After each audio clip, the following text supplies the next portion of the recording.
دوسرے کے عمل کا فائدہ اس کو ہو سکتا ہے. جیسے سعد بن عبادہ نے اللہ کے نبی سے پوچھا کہ میری والدہ فوت ہوگی, اگر میں صدقہ دوں اس کی طرف سے اس کو نفع ملے گا؟ فرمایا کہ ہاں ضرور ملے گا.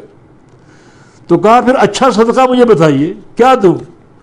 فرمایا کہ سقی الماء, کسی پیاسے کو پانی پلا دو, جسے کنواں کھدوا دیا, کوئی نہر جاری کر دی, کوئی نالا گھر تک پہنچا دیا, کوئی نلکا لگوا دیا, یہ پانی کا انتظام. فرمایا کہ یہ سب سے اچھا صدقہ ہے.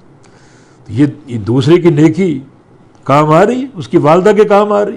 نبی علیہ السلام کی حدیث بھی ہے, انسان جب مر جاتا ہے عمل کا سلسلہ بند ہو جاتا ہے, مگر 3 چیزیں, ان میں سے ایک نیک اولاد, وہ صدقہ جاریہ بن جاتا ہے, اس کی دعا اس تک پہنچتی ہے, اور اس میں بے شمار نصوص موجود.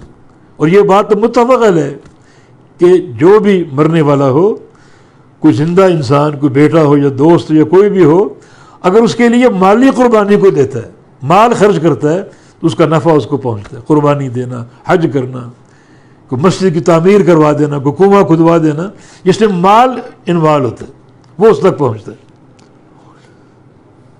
وَأَنَّ سَعْيَهُ سَوْفَ يُرَىٰ, اور یہ بھی لکھا ہوا ہے کہ اپنی کوشش کو ان قریب اس کو دکھایا جائے گا. جو اس کی کوشش ہے ان قریب اس کو دکھایا جائے گا, یا اس کی کوشش ان قریب دیکھی جائے گی. یرا, را یرا سے بھی مجہول کا صیغہ یرا ہے, اور ارا یری سے بھی مجہول کا صیغہ یرا ہے باب افعال سے. اگر را یرا سے ہو تو مانا وَأَنَّ سَعْيَهُ سَوْفَ یرا, اپنی جو اس کی کوشش ہے سوف یرا, ان قریب وہ دیکھی جائے گی, تاکہ اس کو اس کا بدلہ دیا جائے. اور اگر ارا یری سے ہو تو مانا, اور جو اس کی کوشش ہے ان قریب اس کو دکھائی جائے گی, تاکہ خود دیکھ لے اور اس کے سامنے اس کی جزا مرتب ہو, اچھائی کا بدلہ اچھا, برائی کا بدلہ برائی, تاکہ خود وہ دیکھے اور اللہ تعالیٰ کے عدل کا قائل ہو کہ اللہ تعالیٰ کا جو بھی فیصلہ اور جو بھی اس کی جزا ہے وہ عدل پر قائم. تو اس کی کوشش دیکھی جائے گی یا دکھائی جائے گی. ثم یجزاہ الجزاء الاوفیٰ, اور پھر بدلہ دیا جائے گا وہ پورا پورا بدلہ,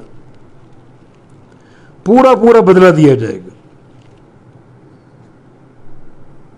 نیکی کا بدلہ نیکی کی صورت میں, برائی کا بدلہ برائی کی صورت میں.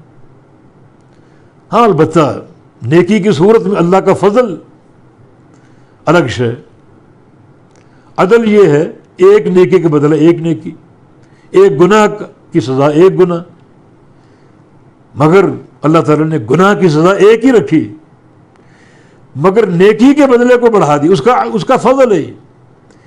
یعنی گناہ اور سزا, نیکی اور گناہ کا معاملہ عدل اور فضل کے درمیان. گناہ کرے گا اس کا فیصلہ عدل کے ساتھ ہوگا, ایک گناہ کی سزا ایک صورت, اور اگر نیکی کرے گا تو اس کا فیصلہ فضل کے ساتھ ہے. ایک نیکی کرے گا 10 گنا بڑھ جائے گی, 100 گنا بڑھ جائے گی, 70 گنا بڑھ جائے گی, 700 گنا بڑھ جائے گی, اور جہاں تک اللہ چاہے. یعنی انتہا نہیں ہے کہاں تک اللہ تعالیٰ بڑھانا چاہتا ہے. اس کے بہت سے اسباب ہیں جن اسباب کی بنا پر وہ نیکی بڑھتی ہے باعتبار اجر و ثواب کے. ثم یجزاہ الجزاء الاوفیٰ, اور پھر وہ بدلہ دیا جائے گا, پورا پورا بدلہ دیا جانا, پورا پورا بدلہ دیا جائے گا. تو ہم نے بتایا کہ وہ بدلے کی صورت کیا ہے, ایک ہے نیکی اور ایک گناہ. گناہ میں جو بدلہ ہے وہ اللہ کے عدل پر قائم, ایک گناہ کرے گا ایک ہی سزا ملے گی, اور جو نیکی ہے اس کا بدلہ اللہ کے فضل پر قائم ہے. اللہ رب العزت اپنی رحمت سے اس نیکی کو بڑھائے گا, 10 گنا کر دے گا, کم از کم 70 گنا, 700 گنا, اور پھر جہاں تک اللہ چاہے اس کو بڑھا دے گا, جہاں تک چاہے.